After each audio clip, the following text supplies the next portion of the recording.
Okay, so we're going to talk about insomnia and Hashimoto's. And I can't believe I haven't talked about this one yet because it's so huge. I mean, really, sometimes when people will, they'll say, okay, doc, they know who I am or something like that. I'm talking to people and they're like, oh, wow, well, I can't go to through, this, can't go through your program or whatever. I can't do my diet or whatever. What's like one of the one things you would have me change? And really, sleep is like way, way, way on top of the list of things that I would have them change relative to their immune problem. I mean, if I put it right up there with gluten, and I'd put it right up there with certain supplements that are really, really, really can be really powerful in autoimmunity. It's way up there because when you get into REM sleep, when you get into that right sleep pattern, it's called restorative sleep. Basically, that's when healing accelerates. So whatever you're doing with your diet and whatever you're doing during the day, relative to your supplements, your diet, your other triggers, your exercise, you're not overtraining, all these other things they kind of come together when you sleep. This is for me, for me, this is like top. I strive to always get my sleep, and I have to sleep more than 8 hours. For those of you who have seen this for the first time, I have Hashimoto's and a number of other autoimmune issues. So I have to sleep more than 8 hours, and sometimes it's a long time. So I make sure I get to bed early. I make sure I get through the night. I make sure that when I wake up, I'm feeling refreshed, and if I'm not, I'll stay there until I am. I'll know when it is. So there's not an exact number of hours for sleep for an autoimmune patient. Probably is relative to how severe you are suffering, how many tissues are being damaged. Sleep, so sleep is very restorative. It also is controlled by a part of your brain called the hippocampus. It's the same part of your brain that is relative to short-term memory loss. Same area, because short-term memory turns into long-term memory when you sleep. So the same part of the brain is involved in your sleep rhythm. Sleep rhythm is huge. Circadian rhythm is huge. So I've had several patients over the years who have inconsistent work schedules. So there's working normal daytime, and then they switch over to night shift, and then they switch over to daytime, and then they switch over to swing shift. I'm in Reno, Nevada, where we have several casinos, and casino workers will have that happen to them regularly.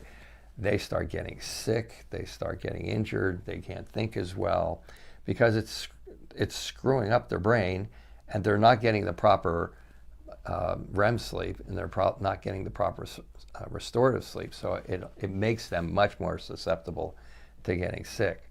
So the latest studies, and I always say latest because studies seem to change, but the latest studies that are being used in the field of brain rehabilitation are that the ideal REM sleep is between 10 p.m. and 2 a.m. in the morning, give or take an hour there, 9 to 3, but the course seems to be 10 to 2. So the recommendation is definitely to get to bed by 10 o'clock, preferably 9:30 or 9 o'clock, and be asleep by 10 o'clock, and then sleep through that cycle. I just had a patient, I was just looking at his stuff yesterday, and one thing he failed to tell me, that I was trying to figure out why his assessment form, why his symptoms looked the way they looked after about 6 weeks, because he had so many things that were so much better, but there were these weird symptoms. I'm like, this doesn't make any sense why these are not getting better. Well, sometimes he doesn't go to bed until 5 in the morning, and sometimes he goes to bed at 1 in the morning, and sometimes he goes to bed at 3 in the morning, and sometimes he goes to bed at 9:30 at night. That doesn't work. You will never get better doing that, like never. You should use this gauge of because it takes, like, let's just say you were on a night shift, going to a day shift, and you're not feeling so good, it takes somewhere between 1 and 3 months to reset that circadian rhythm. That circadian rhythm is like, I go to bed at night. I'm supposed to go to bed like when the sun goes down and get up like when the sun comes up. That's the original circadian rhythm. But at this point, it's more like you should be going to bed at like 9 o'clock to 10 o'clock at night, and then you should be getting up somewhere when you're rested. People argue people argue that could be 6 to 12 hours, depending on who that individual is. But you should always keep your basic going to bed time as close to normal as possible, and it takes anywhere from like 4 to 12 weeks to reset that in your brain. And if during that period of time your short-term memory isn't very good, and you're running into doors and you're falling asleep at the office at the wrong times, this is going to be why, because you're resetting something in the brain that controls when you wake up. The things that control, truly what controls sleep in general is stress and blood sugar. Okay, but both stress and blood sugar directly affect this hippocampus part of your brain that controls your circadian rhythm. That's sleep. You can have good sleep hygiene, which you should, which is not having your computers on until you, not having your cell phones on until you go right to bed, or not doing excitatory things before you go right to bed, and having a dark room and not having LED lights in there, and not having your dog sleep on your head and stuff like that. But if you have these, but you can have, if you have the other three, if you have the blood sugar under control, and your stress responses are under control, and you're going to bed at 10 o'clock, even poor sleep hygiene isn't going to stop you from sleeping.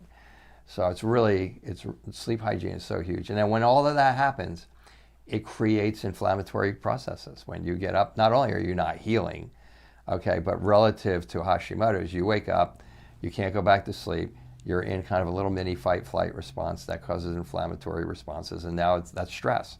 And now that will set off immune antibodies against your thyroid. A lot of you, when you wake up in the middle of the night and you can't get back to sleep, it's because you haven't managed your blood sugar properly during the day. It's dropped in the middle of the night.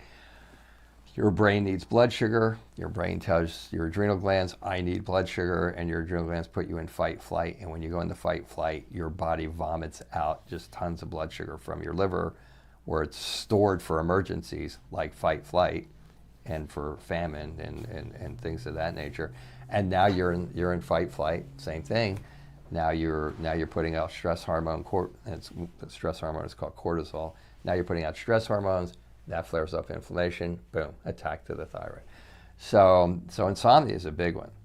To me, sleep is like the number one lifestyle change that has to happen for a person to really get the types of results they want when they're trying to get treated for Hashimoto, or if you're not trying to get treated for Hashimoto's. It's like the number one lifestyle change that you need to make.